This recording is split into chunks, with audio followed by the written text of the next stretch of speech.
Welcome, everyone. Welcome to another edition of Remixing Politics and Culture with me, your host, Pam. I am a marketing professional, marketing and public relations professional with a passion for social justice, voter advocacy, and culture. And tonight, I think I have an interesting show for you. We're going to hear from the ex-Maga Granny, Pam Hemphill, who served 2 months in federal prison for her part in the J6 insurrection. And most recently, she campaigned very thoroughly and heavily for Kamala Harris in her very red state of Boise, Idaho. We'll discuss her past and what life is like for her now and her concerns with the second term of Trump. We'll have attorney Narissa Smith, who's been on the show before, as has Pam, who is a former professor of law and is a legal scholar. We're going to lean on Narissa and her knowledge of constitutional law to help us navigate maintaining our rights in this next term with Project 2025 knocking at our door. And how someone like Pam Hemphill, who has now seen the light, how she must move to stay safe and to ensure that her constitutional rights aren't violated. I'm going to introduce our guests first, and then we're going to see a video. We're going to change things around a little bit for the show. Okay, so first up, I want to introduce Narissa Smith. All right. Narissa is a lawyer, speaker, teacher, and journalist. For over a decade, Narissa worked as a law professor, teaching criminal law, U.S. constitutional law, and classes such as critical race theory. Narissa thoroughly understands the many ways the American legal system perpetuates racism, sexism, and other forms of inequality. Welcome back to the show, Narissa. Hello, glad to be back. Good to be here. All right. And next up, we have Pam Hemphill, dubbed as the ex-Maga Granny by former Fox TV host Tucker Carlson. Pam is by training and profession an alcohol and drug abuse specialist. She is known internationally for speaking out against the MAGA cult, as she calls it, and for serving time in prison for her actions on January 6th. Pam is a brave woman. I mean, she's all over the place, and I'm so proud to have her back on my show. Welcome back to the show, Pam. Thank you so much. I appreciate you having me on. Okay, so ladies, like I said at the opening, I want to start the show off just a little bit differently. I'm going to show a video that a French news outlet did on Pam. It's rather short, but it gives you a whole synopsis pretty quickly. And so we're going to look into that first. All right, guys. So let me share my screen.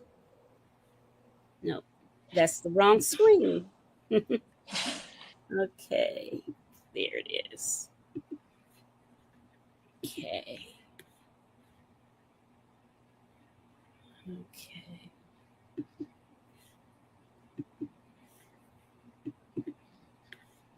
All right.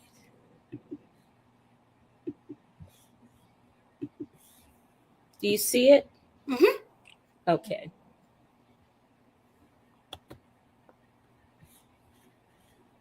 January 6, 2021. Back then, she was convinced that Trump had won re-election, so she went to Washington, taking on the role of a citizen journalist for the MAGA movement. I was so excited. I said, oh, yeah, that would be the big one. And so I went there and I was live on Facebook because I had thousands of followers. So I was like their eyes for January the 6th. Let us in. It's our house. It's our street. Let us in. Pam filmed everything, including the assault on the building. Despite being injured, she made her way inside. I made a decision to stay and videotape, and that's what got me in trouble. 8 months later, she was arrested by the FBI. In their report, investigators used pictures to prove she actively took part in the assault. Pamela pleaded guilty and was sentenced to 2 months in prison. It was horrible. I counted every day, every moment. The food you wouldn't give to a starving dog. It was horrible. That's when Trump supporters got wind of her story and turned her into a martyr. Even the former president himself mentioned her on social media, but Pam had changed. Trump has brainwashed us and gaslighted us and turned MAGA into a cult. I'm going to vote for Biden if he's the one that's running for office at the time. Today, the former Maga Granny is using her voice to speak out against the movement. What they've done with the majority of the MAGA and all the Republicans is convinced you that the Democrats want this to be a communist country. And if Trump doesn't stand up and push back, we're not going to have a nation. And that's his message all the time. And it's a big lie. Pamela is even considering suing Trump for inciting the mob when she says he knew he had lost the election. Now let me ask you this. Okay. All right. It went quickly into another video. All right. So, Pam, how are you doing right now after all of the campaigning for Kamala Harris in your very red state of Idaho? Tell us what's going on with you right now. Oh, well, as we all, that next day, realizing that Trump had won, oh my God. I think I went into denial and I went over to the corner and I held a sign that said, resist 202025.org. I was promoting this organization that I found that was against the Project 2025. It's like, no, I'm not giving up yet. We're going to push back. That's why I wear my shirt. Resist. We're not done yet. Right, absolutely. And what are some of your concerns right now that Trump, especially a person in your position, now that Trump is going to be back in office in a matter of days? Frightened. I have a lot of faith, though. And for example, the wonderful lady you have on today, people like that are out there and pushing back and will hopefully, we have our Constitution. I think Trump's going to have a big wake-up call because the problem they have is they're underestimating the Democrats. And I don't think he's going to be able to get away with a lot that he's thinking he's going to get away with. But it's still scary. I mean, we're all just waiting to see what's going to happen here. And it's going to be a lot of pushback. It's going to be a lot of work. Because and we're going to get into pushback in a moment. Now, Narissa, help us out here. With Trump's nature to be a very vindictive person, really believing in retribution and things like that, how can we as citizens, how can someone like Pam, who's already been on his radar, and now she's seen the light, she's come to the other side of things, how do you protect yourself from something like that? Oh, wow.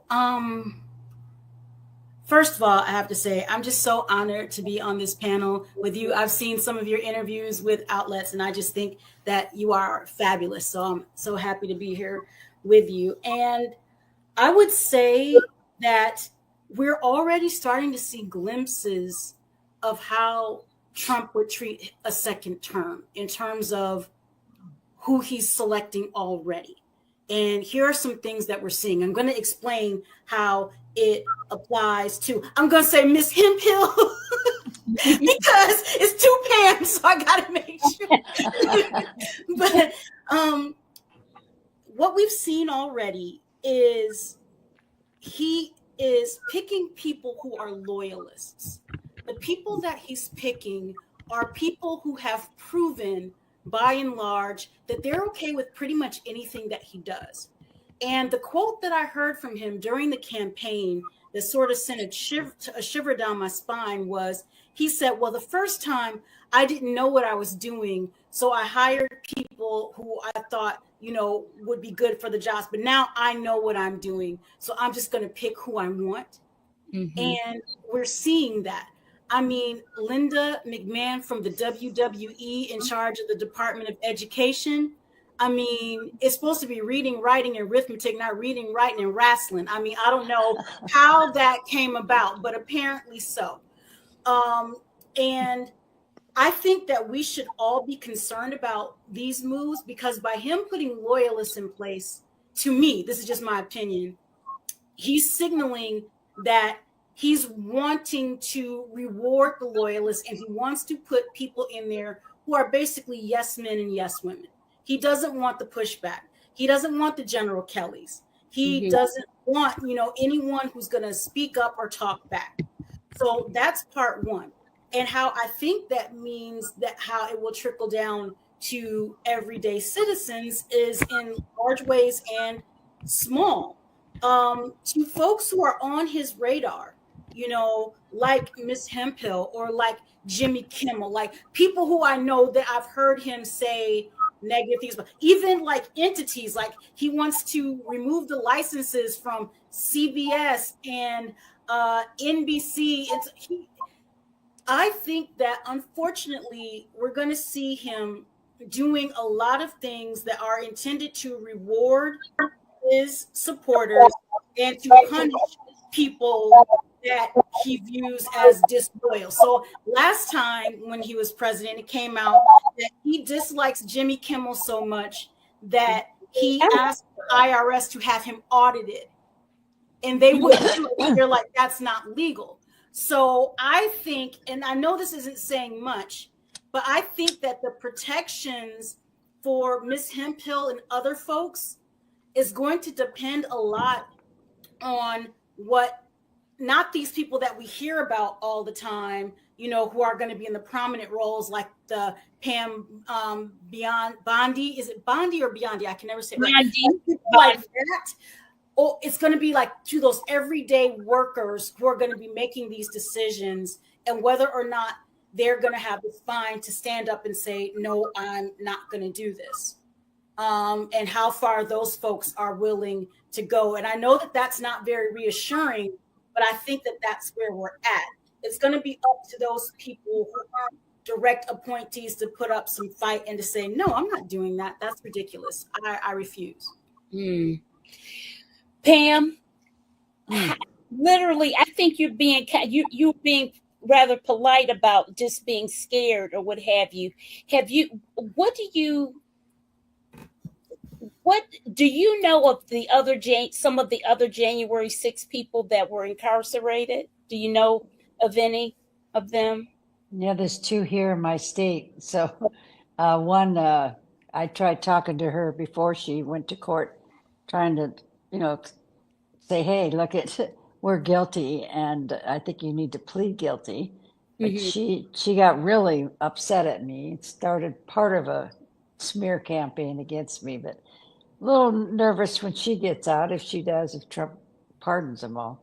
Because she was a Marine, but she's a loose cannon, a lot of anger. They're just so convinced that the election wasn't stolen and that I'm a traitor now. So I see. So now you're in a red state, so obviously he won there. And then when I asked you before, Pam, were you thinking about moving away? When will your probation be over where you can move? Not until September next year.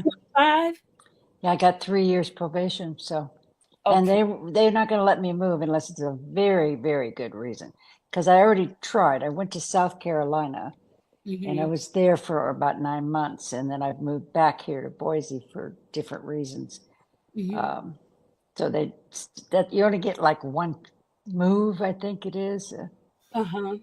So Oh, wow. I don't know. I don't know the law. Well, so Narissa,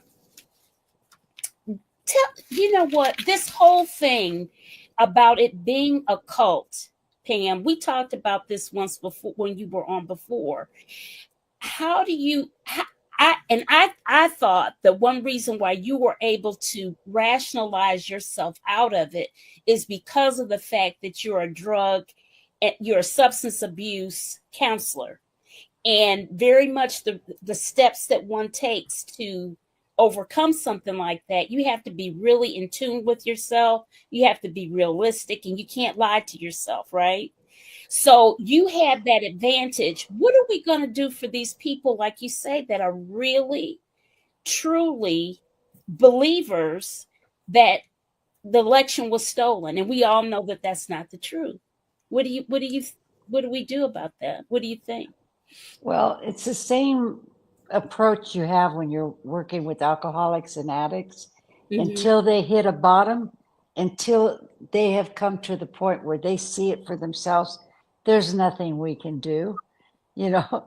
Um, in fact, for me, it was a good therapist that said, Pam, before I started court procedures, said, look, you're not a victim of January 6th, because I was trying to tell him how I didn't push barriers. I got shoved in the Capitol. I was making up all this excuses. And he Mm-hmm. says, it doesn't matter. You had a choice. You were not a victim. You were a volunteer. You could have left when you started seeing it getting really out of hand. So you need to own up to that. And I thought, I'm not going back to see that therapist, you know. But I got home that night, and I realized he was right. I had a choice. I'm not a victim. Now, of course, I didn't participate in, no violence or anything, but however, that doesn't matter. You Mm-hmm. were there, you broke the law. It's that simple. And they hate when I say that. They just get so, no, we were protecting we're standing up for our nation. We were patriots. I said, I'm sorry. No, you weren't. You were a criminal that day. That's the fact. You're Mm-hmm. not a patriot. You broke the law. The Capitol was closed down to everybody that day. So it's Mm-hmm. hard to talk to these people. They're in so much denial, just like an addict or an alcoholic. They don't hear you. Mm-hmm. There's just too much denial right now going on. Hmm. Can I ask a Yeah, question? yeah, Narissa, please. I would like to know, Miss Hemphill, what do you think are the reasons for that deep denial? People are, have all these theories about what the base and the root of it is. I would love to hear your opinion about why you think that denial is so strong and so hard to break through, because I think almost all of us have a story about a friend, family member, or coworker, who just they've gone that, and you can't really reach them. So I would just like to hear you say, like, where you think that denial stems from. Well, coupled with, of course, Trump starting off with fake news, and that's what dictators do. So you don't listen to anybody but Trump, right? And then he hijacked their brain with a lot of fear that they're coming after me, but they're really coming after you. So all the tactics that Trump has used, the gaslighting, the love bombing, all the characteristics of a narcissist. And my own thoughts on this, and for myself too. I was raised with narcissists. Mm-hmm. So we're attracted to them subconsciously, and we don't realize that we even are. I feel, this is just my opinion, this is unresolved childhood issues that they never dealt with their whole life. And now they have a place to put it. And it's like a reenactment of their own childhood, and they don't want to deal with it. And I get it. I understand, because it's really hard to take responsibility and look at yourself. So Mm-hmm. much either to stay out there and be a victim and Mm-hmm. have everybody feel sorry for me and collect a lot of money, because that's all the J6ers are doing is grifting. Mm-hmm. Wow. Wow. That was very good to hear. Yeah, yeah. You know what, Pam, right now in your situation now, do you feel safe? Do you feel like you're okay? Because I think the last time that I communicated with you, you had mentioned that you had been doxxed by someone. So what's going on with that? Oh, well, it's my part of it's, I can't shut up and I keep pushing back on all these maggots and all these far right militias because they know me. In Boise, Idaho, I was going, I was hanging out with Ammon Bundy. Yeah, you told me that last Yeah. So time. I'm in the, I don't know what got me to move back here. I wasn't thinking because, man, I'm hated and I don't care. It's okay. Um, I guess there's a part of me wanting to save these people, but I'm not going to be able to save them. But yeah, I've already just recently got doxxed again. I'm very nervous all the time I go outside. I don't know if you've watched some of the stuff that's going on Twitter and now Blue Sky everywhere. It's horrifying, but I don't care. I'm standing up, pushing back on them because they're coming after the LGBTQ community and they're in this community. And I know the lady personally called the Idaho Liberty Dogs. They walk around with their ARs and their open carry, and they're very far, far, far, far right. Uh-huh. And they're picking on them, trying to get a poster that the LGBT has put up in the library where they meet as a group for support. And they don't want that flyer up. Well, too bad. So I'm staying out here and I'm going to push back on anything. Because what I was told is the best way to push back and resist right now is right in your own community when you hear something going on that's not right. You Uh-huh. just got to put your fear in the closet for a while and just go out there and stand up for these people and do what you can. So I called the library and I said, please leave that poster up there. So yeah, there you should. If you ever get on their page, you'll see my face. You'll see everything they're saying about me. It's whatever. Well, the thing is that I think that's the key focus of not being afraid, because we do. I mean, in honesty, I have to say it. When Trump got reelected, there is immediate feeling of fear, and that's the way bullies want you to be, Yeah. so that you succumb to them and you won't push back. You Yeah. won't push back, and Oh we yeah. have to push back. Narissa, what are your ideas on how we can push back legally? Maybe we got to go back to the old school time of stuff of the civil rights movement. Yeah, I've been thinking about a couple of things that I wanted to say. One thing that I wanted to say was, and I wish I could think of who said it because it's somebody who I know is prominent, but this was someone who was involved in, I do believe it was the Holocaust. And they were talking about fear, like you said, and was basically saying, oh, they want you to be afraid because once you're afraid, you kind of shut down and you stop paying attention. And once that happens, you can't strategize and you can't organize. And gosh, I wish I could think of who said it because I would give them credit, but I can't right now. And I can't Google because I'm in the thing. But just know it wasn't me. But I do think that, first of all, fighting back is going to take a lot of us making sure that we're doing just that we're not constantly afraid. And don't get me wrong, I understand that we all have reason to be afraid for different reasons, whether it's because of our sexual orientation, the color of our skin, our political beliefs. A lot of us have a reason to be scared. Right. In this country, there are people who don't even live in this country who are afraid for the election result because they know how it's going to impact, their lives and people that they love, whether those people live in the West Bank or Ukraine Yes. or Poland or wherever else Vlad has his sights set, or if they live in Taiwan, and I'm not sorry, not did I mean to say Taiwan, but the area that China keeps trying to annex, and I keep getting everything mixed up. And I know it's not Thailand because that's a completely separate country, but y'all know what I'm talking about, and I will trust that you know what I'm talking about. But saying that to say that there are a lot of people here in America and all around the world who have good reason to be afraid. But I think that the key is we can't let the fear control us. And we're going to have to find ways to do that. But I also think that it comes from us connecting with each other.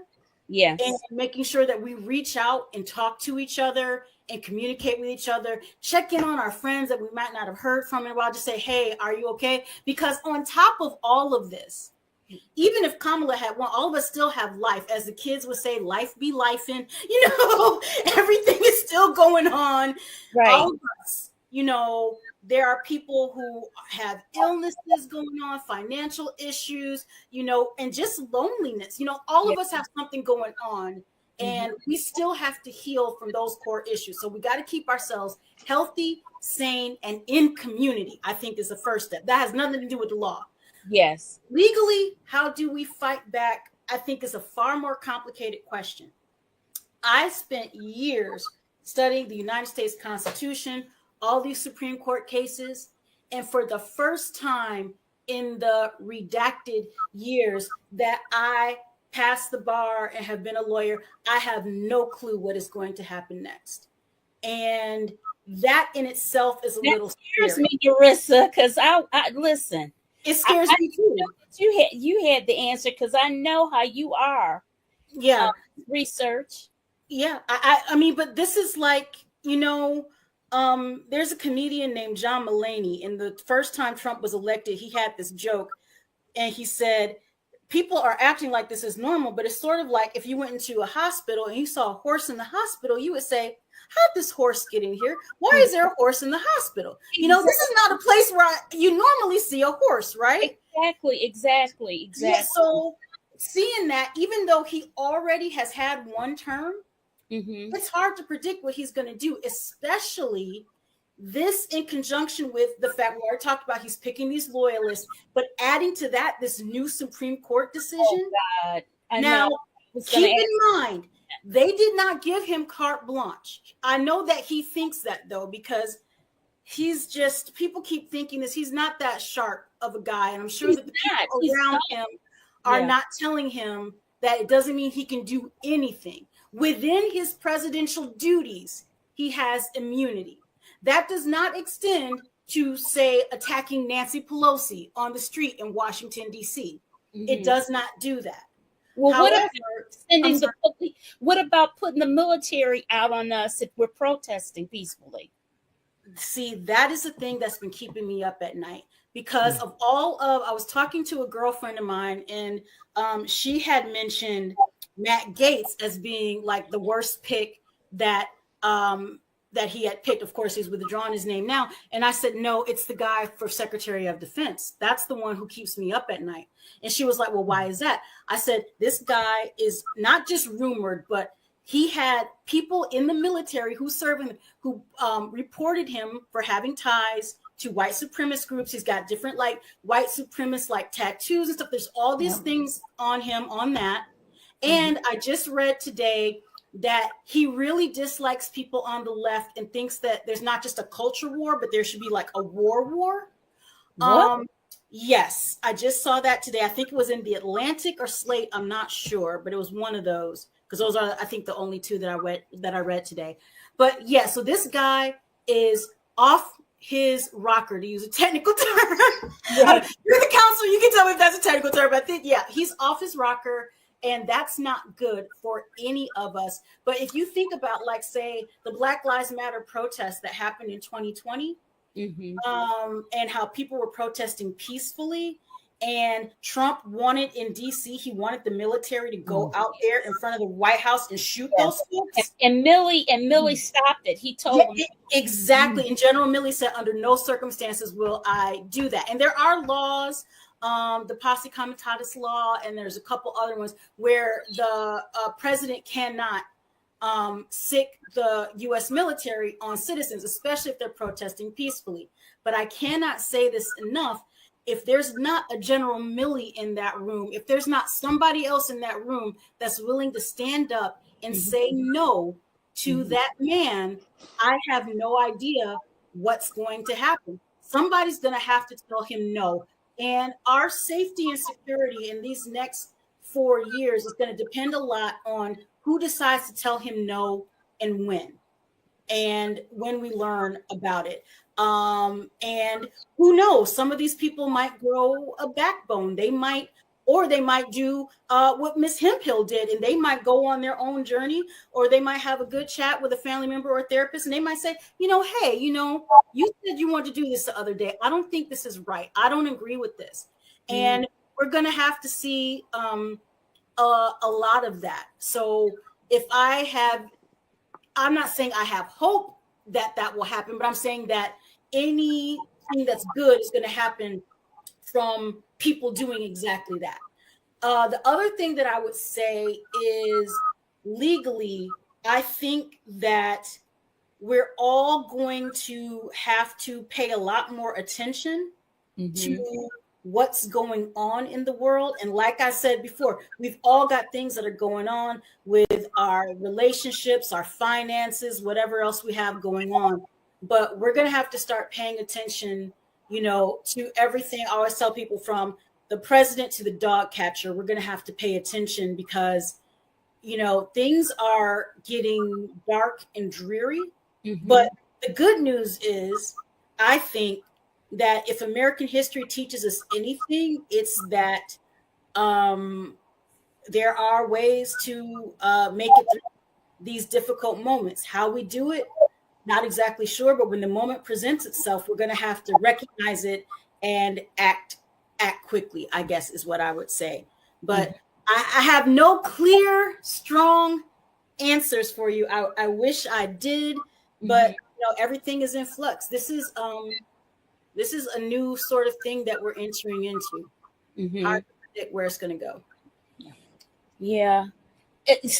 Someone said, she first said that all that we were talking about goes against our First Amendment rights. And so she's asking, so you're saying the Constitution doesn't matter anymore? I am saying, well, let me back this up. One thing that I have never liked is when people just hold up like a copy of the Constitution, because the Constitution is actually a very thin document. You can read through it. First of all, I doubt that a lot of people, actually have read through it. But even if you read through it, that's not 100% what it means. The Constitution means what the Supreme Court says it does. So for every part of the Constitution, there are, well, depending on, we don't talk about the Third Amendment a lot, but for the First Amendment, Second Amendment, Fourth Amendment, there's hundreds of cases that will tell you what each part of that means. So for instance, for about 100 and some years, the Supreme Court said that there was no individual right to own guns because the Second Amendment, the right to a well-established militia, that did not extend to an individual right because they used the word militia, right? But then in this other case that is about almost 10-ish years old, then they said, yeah, as a matter of fact, it does extend to that. There is an individual right to gun ownership. That changed things. Saying all of that to say the Constitution only means what the Supreme Court says it means. So the Supreme Court in 1973 said that women had a right to decide if they want to carry pregnancy to term. In 2022, they said, no, you don't have that anymore. The Supreme Court says what the Constitution means. So either we change the folks on the court or we change the Constitution. Or you get a Congress that in some limited areas, Congress can pass laws that can change some Supreme Court rulings, but they can't change the Constitution. So this is all very difficult stuff. You see why I'm not trying to say X, Y, and Z, because there's a lot of question marks. If I was holding up a flow chart or a PowerPoint right now, it would just be like a question mark in a GIF or a GIF, the people of somebody going like, because there's nothing concrete. I wish I could say that there were certain things that were concrete. The one concrete thing I can say is that so far, I don't think they'll destroy federalism. Federalism means that you have the federal government at the top, but you still have our 50 state governments that get to make laws. I don't think they'll roll back, because they love states' rights so much. I don't think they'll roll back the ability of the states to make certain laws. So that might be the one bright spot in all of this, is that the states will still retain their ability. However, and I know that Miss Pam Purifoy. I know you know about this because I saw you posted it earlier this week. Here in North Carolina, right Please. now, where our legislature has a veto-proof majority, we have another Democratic governor coming in, and they are working overtime right now to strip him of his powers. And they did the dirtiest thing. There They is a hurricane relief bill, and they put this little poison pill in the relief bill that that says little the governor poison no pill. longer has the authority to appoint the people to the oversee the board of elections, and it goes to the state auditor. And guess who just got elected to be state auditor? A Republican. It was the only statewide office that they won. So they're Yeah. going to give the authority to this guy all of a sudden. And because they have a veto-proof majority, even though they won't in January, so now they're passing all these crazy laws. And we know that it's insane, but there's nothing that can be done to stop them, because right now all they have to do is override the governor's veto, which is sure to happen. But I'm hoping. I've asked our local senators and legislators, what can we do? They haven't answered me yet, and I'm hoping. But Pam, this is a mess. In Western North Carolina, which is beautiful, Pam. Our state is North Carolina's beautiful state. I've been there. Okay, one part's the beach and one part's the mountains, right? Well, the mountain range got flooded, something horrible, just unprecedented devastation. I mean, they just lifted a boil water mandate just about a week ago. Well, has it been a week? I thought it was earlier this week. Yeah, that's been about 2 months, maybe. Yeah, but it went on for a couple of months because the water systems, everything got messed up.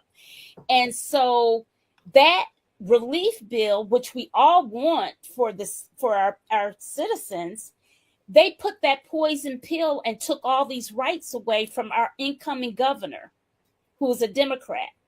I mean, they did some really dirty stuff, so dirty that our old Republican governor talked about him.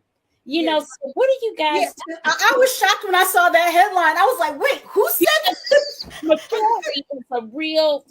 I wasn't too cool on him, but I was very shocked that he spoke up. So we're giving you this back history, these stories that all of these things are happening. Look, you're the grandmother of knowing all the crazy stuff that's happening, but it's just so bizarre. And my journalist friends, they're doing these mental health break things because the news in and of itself is so crazy that they're like, I'm saying to myself, are we in a show episode of Punk'd? Are we in Punk'd? Because nothing makes any sense. Nothing makes any sense. Nothing whatsoever. Right? Charles says people who voted for that man belong to one or more four groups: racist, misogynist, greedy, selfish, or the low information ignorant. That is correct. Pam? Well, I'd say a big percentage, yes, but there are also those that have a lot of money, and so they're for that. And they're just listening to Fox News and Gateway Pundit. They don't have and I know personally family members that master's degree, very wealthy, and they voted for Trump, saying, don't be listening to what they're telling you. They're not going to take away your Social Security. I mean, so, people tend to want to believe what they want to believe and not listen to facts, and you can't talk to them. You can't share anything with them. It's what we need to do now is just encourage each other. Like I said, in the community, if you see something happening, be a part of supporting that, whatever they're pushing up against, be part of helping to stop that. That's all you could do. Like if they put a bill out there, go there and talk up against it, whatever you can be a part of. Like next week, the Democrat Party have a little meeting for coffee. So I'm going to go there and meet with them and talk with them, get to know them, and what can I do to help this community? I think the community is what we need to focus on. If we did that throughout the whole United States, I was thinking, what good is that going to do? No, I need to go see the president. I got to just stand up for this one little thing right now that they're trying to get rid of this flyer where these LGBT go meet for, it's 14 to 20 years old that are going, they need this group right now more than ever to support each other because they're getting attacked. And the far right want that flyer out of the library. This is insane. Well, What the a, thing is, it's being LGBTQIA, whatever, is nothing new under the sun. This has I been know. going on forever and since we first got on the planet. So, I mean, really. Well, they're very ill and they're just going to try to find something to go. They're addicted to drama. I mean, Yeah. you know, Mhm. in fact, that's what I'm afraid of. What you were sharing about our constitutional rights is really frightening because the message, if Trump does pardon these J6ers, Hmm. what's that message that they will get? They're already crazy and violent as it is. So Hmm. if they all get out, what will that? I think they can believe that they can have their own grand jury coupled with their own constitutional sheriffs and go arrest you. That's how, because you know about Ivan Racklin and Michael Flynn. That's what they're planning on doing. I've What? been to one of those trainings with Ammon Bundy where they get 25 citizens. This is a citizen grand jury, and they have their constitutional sheriffs, and they'll go arrest you, and they want to try you for treason. Of course, you know what happens with if you get guilty for treason. But So how do you do that? they're going to believe they could do this and get away with it. Did you think Trump's going to say anything? I No. doubt it. And you know what? Now, Narissa, now this is for you. I have been hearing from Ely Mistel. He was screaming to his lungs about Merrick Garland not putting the cuffs down on Trump at the beginning. Hmm. Talking about he didn't want to appear political. What's political about what? I mean, right and wrong. Yeah. Mhm. Treason is treason. An insurrection is an insurrection. How crazy do we look? Having somebody being able to run for the highest office in the land, and he's got how many felonies does Trump have? I Uh, forgot. 30. 34 that he was convicted of, but Yeah. he's got the other 3 trials, and I can't remember. I think it was almost 200 counts in total. Because I know that with the Mar-a-Lago case with the documents, like I think every box was a separate count. So that runs into the high numbers, I think. I think that's what gets the numbers so high. Mhm. So it was 34 in the New York case, and then the January 6th case, the Georgia case, and then I think the high numbers come from Mar-a-Lago because every single box was a different count in the indictment. But I think that Ely Mistal is both right and wrong. I think there's 2 ways to look at it. I have thought about this a lot myself in the past few days about whether Merrick Garland was, sort of the, wild card here. Mhm. And had he prosecuted Trump, earlier on, would we not be dealing with this? Mhm. And I think that on the one hand, I see the argument that they're making because what he did was clearly wrong Mhm. and he deserved to be prosecuted to the fullest extent of the law. Because the thing that is supposed to be true and that they said, way back in like 1789, like no one man is above the law. Like that's one of the first famous Supreme Court cases that they decided, and Mhm. so nobody is supposed to be above the law. And they No. said it again in the 70s with Nixon, right? That Mhm. nobody's above the law because he was trying to do all the stuff to get around it. Mhm. But I do think that there is the one place where I part with him is that I do think to prosecute a former or sitting president is a big decision and it can be viewed politically, right? So I Yeah. do think you have to be careful about it. Whether or not you want to be as careful with it as Merrick Garland was, I think is the place That's to the problem. debate. Now, the other way to look at it, though, is to say, Americans have a short memory, and that even if they had prosecuted him, early on, what the cases have gone through, what they have just delayed, would it have mattered? There's a lot of things that we don't know. But I do think that there's room to criticize him because had he been running from jail, I think it would have been a lot harder for him to win a primary. He shouldn't have been able to run, period.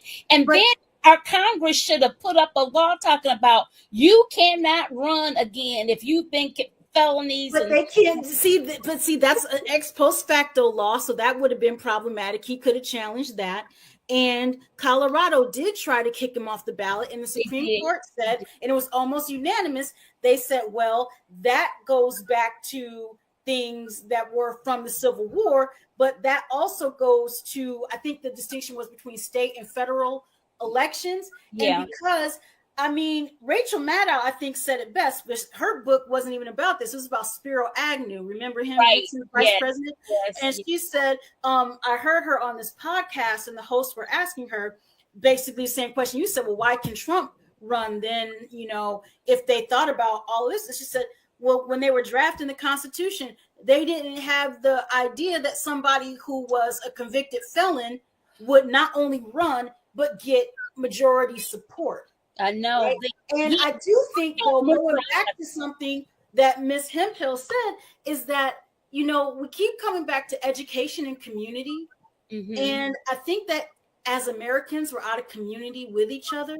Yes. I don't want to blame it on internet culture or social media, because I think that the fracture started happening even before that, but a lot of us, some people can, if you work from home, you might be able to go a long week in your life without interacting with another human being. But those of us who were born, in the before times, before everything was on the internet and Amazon, you actually had to go to the pharmacy and you had to talk to the pharmacist, because everything wasn't boom, boom, boom. Remember before they had the scanners and you actually had to talk to the checker at the checkout line? Yeah. I think that those things kind of helped us see each other as humans and not just sort of like, this is just somebody I have to deal with. It's an obstacle.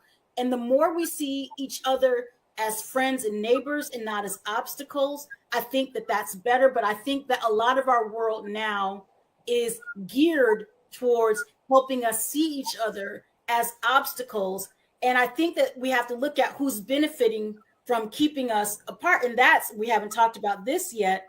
And this is somewhat hopeful. If anything can rein Trump in, it might be the fact that if he loses donors or support, because the corporations might be like, okay, you can't run the whole thing into the ground, and you got to do this because, we can't make money if everybody's, angry or they're not employed. Yeah. If you put these high ass tariffs on everything, people aren't going to be shopping. Already people are thinking about, okay, I want people to think about this for sure. Spend less with Amazon and keep your subscription to the excellent reporting of the Washington Post, the investigative reporting of the Washington Post, because what we cannot have is a weakened media, because that is the fourth rail to keep things, try to keep things on track.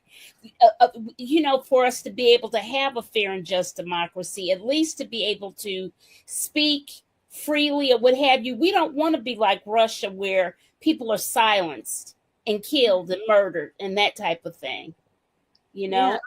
And I do think, though, that's the other thing we haven't talked about yet, is we're headed in that direction, and Trump hasn't even taken office yet. And they call it preemptive obedience. Like, since you mentioned the Washington Post, Bezos, they had drafted an op-ed, the editorial team, to endorse Kamala Harris, and he told them to pull it. Yes. And his people had meetings with Trump the next day, and then he writes this op and saying, "Oh no, that was all just coincidence." And of course, everybody's like, "Come on now, like we know." What does Judge Judy say? Don't pee on my leg and tell me it's raining. Like, okay, come on, man. No, so I do think that you're right, that we have to support media, but I think that based on what I saw during this past election cycle, especially after Harris entered the race, I think that we're going to need to start thinking about media in different ways. If there's a journalist that you like that has a good Substack, or somebody that you can follow on Threads, Blue Sky, we might have to start doing like micro journalism and looking like to what I'm doing. Yeah, exactly. Like, no, seriously, because I think that the corporate media, how can I put this? I do think there's some good investigative reporting. And I think that they do try their best to follow journalistic standards. But I think that the thing that there was this great interview a few weeks ago before the election where it was Anderson Cooper on CNN and it was Charlemagne the God from the Breakfast Club and from the Daily Show. And Charlemagne saying to him, like, Anderson, do you not see like the issue with the mainstream media and how they're covering the election? And Anderson was like, no, I'm trying my best to be fair. Right. And Charlemagne was like, no, that's the problem, is that if somebody's a fascist, you need to say that. You don't have to be fair when it comes to something like that. You just say it. Period. And that's our problem. That's what I'm saying about Merrick Garland. You don't have to say that he's it's not political when you're doing something wrong. It's like my worry is that for all of the young kids, what have we taught them? That you can be a bad person. You can say horrible things. You can commit rape. You can assault people. You can have felonies. All of these things, and you get to be president of the United States? Are we teaching them that, though? We got to teach them that with an asterisk, because we could say you can do these things and become president, asterisk, if you are a rich white man who also has ties to the media, has been a media figure for years, so that people like you and trust your brand.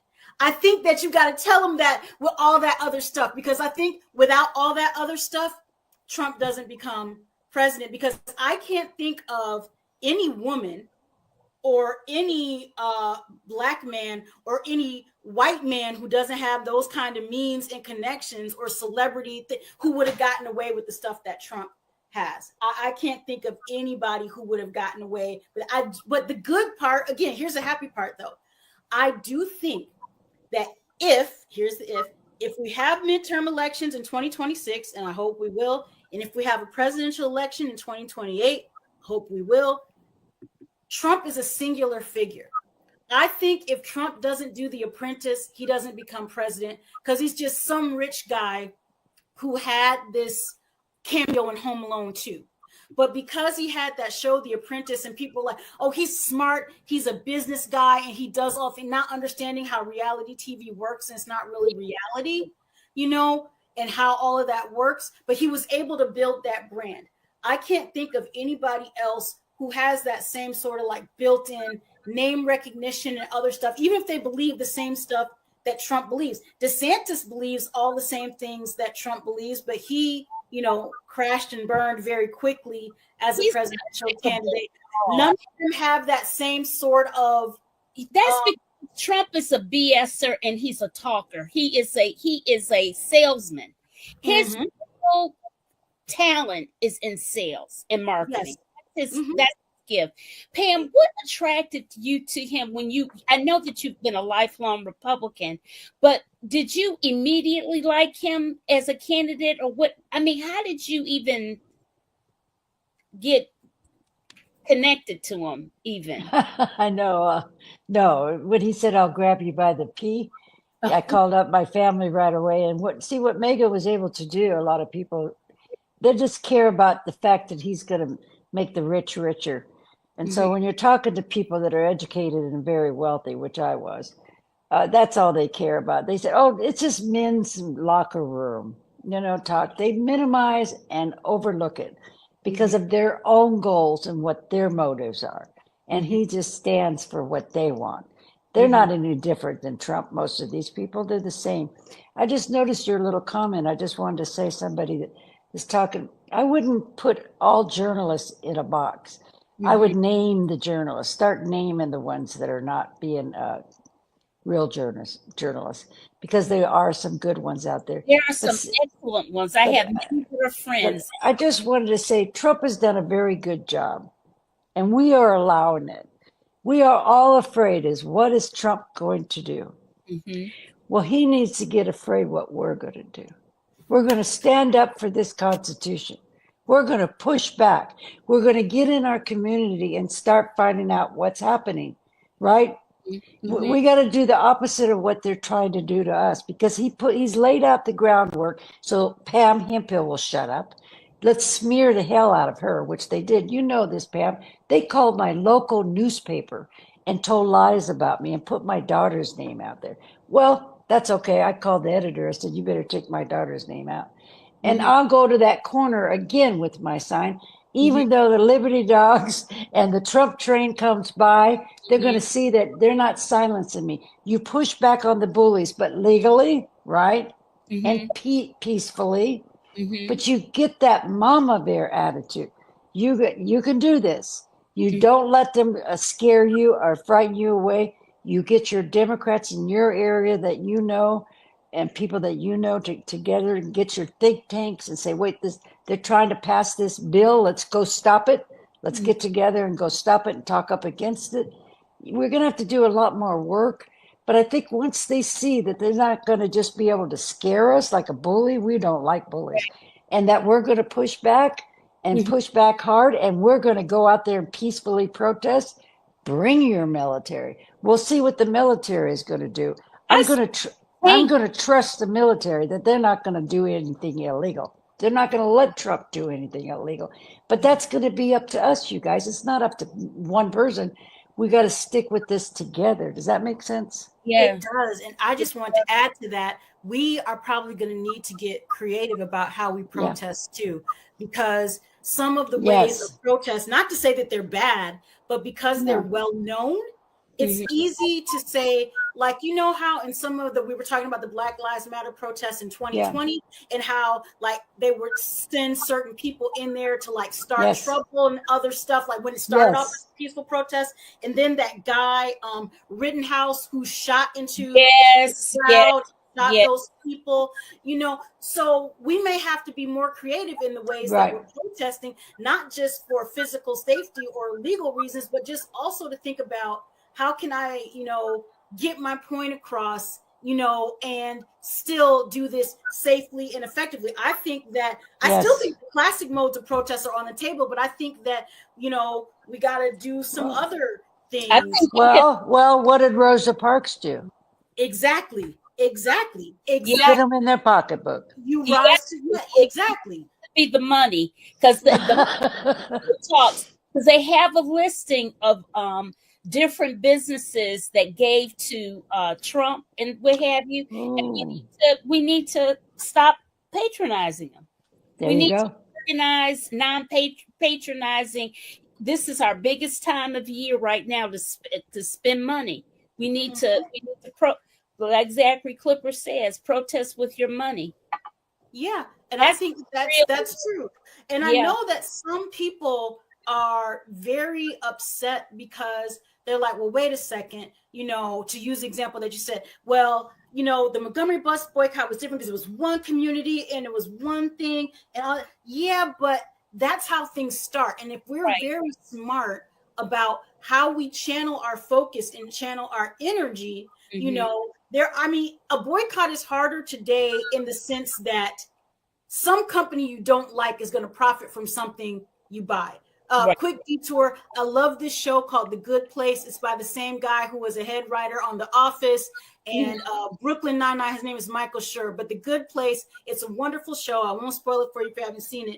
But one of the things that they talk about is, because it's a show about what happens after you die, but it's like, how many points should you get for doing something good?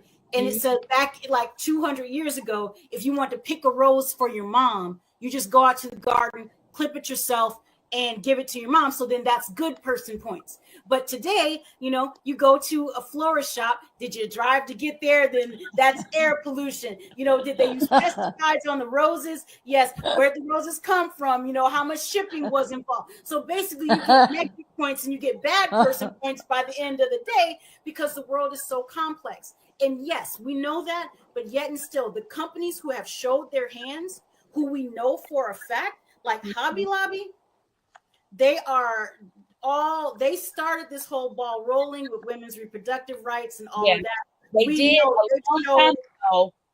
they've showed their hand. Chick-fil-A Mhm. is another one. The ones who we know even though there might still be, you know, some railway company or something that's profiting when I shop at Target or whatever, at least like 100% of my dollar isn't going to go to people that are going to then reinvest it into trying to take away the rights of, you know, me and my family and everything. And I just love what you said, Miss Hemphill, about that mama bear energy, because you gave me something that I just had that visual. You know how they say that when your child is under distress, that a Yes. mom can like lift a car, you know, Yes. off Yes. of. That's what we're gonna have to do, That's you know, right. because That's we right. all want our kids to live in a better world than us. So if I gotta lift up this Buick of, you know, madness legally to do it, then that's what we're gonna have to. That's what Yeah. we're gonna have to do. Well, I just called the library and said, I support that poster staying there. What am I going to do next? Are they going to take it to the city hall? Then I'll go there. I don't know if I can participate because it's a different city, but I'll be there and support. See, little things Right. starts with that. Well, like you said, the bus with Rosa Parks, it was one thing. And you just start with one thing in your community, but you have to get support. I could use some support in this community right now, but maybe I'll get it once I'm actually there. You know, maybe I'll run into some other people because I'm going to go check. I want to make sure that poster's still up because these kids need a safe place to go. And how else are they going to advertise about their group? And it's at a church, but they don't want it in the library. Well, too bad. Yeah, but also that goes back to something else, like not knowing the Constitution and First Amendment rights. And I'm Yes, assuming that it's a public library, which means it's yes. a so I'm assuming that if it's anything like our local library, pretty much any group has the right to advertise their Yeah, functions and everything thank there. you. So they just want to act like LGBT people don't Yeah. exist, you know, but that's not the world that we live in. And to Nope. me, if your faith is so small that just knowing that, oh my gosh, gay people exist or something, if that's going to make you run from the church, you didn't have good faith to start with. You know why? No, that's not good. That's not where we should be. And Right. plus, we should be lifting I each know. other up in all ways. And Yeah, I can't with that. But that's a whole other question. Yeah. yeah. Absolutely. Absolutely. Wow. Pam, I think you're absolutely right. I feel from this conversation, I feel empowered. I feel like because on my last conversation, I had a big panel, it was about 9 of us, and 9 or 10, and somebody kept putting in the chat, but what's the solution? What's the solution? Because we were really just getting our feelings out about the election. Hmm. And so I feel empowered because we each can do something and we cannot roll over. We can't roll over. And we have to get in our churches. I think a lot more people are going to have to, we do have to, it's power in numbers. It just is. Hmm. If everybody gets together in their community, within their own community, everything is local. If we do that, we can save us. We can make it. And we Yeah. can push back on Trump. Letter writing, phone calls, the whole thing, because we're not tolerating this 2 years from now. Everybody's gonna go. We're gonna get Yeah. them out. Yeah. He is not king.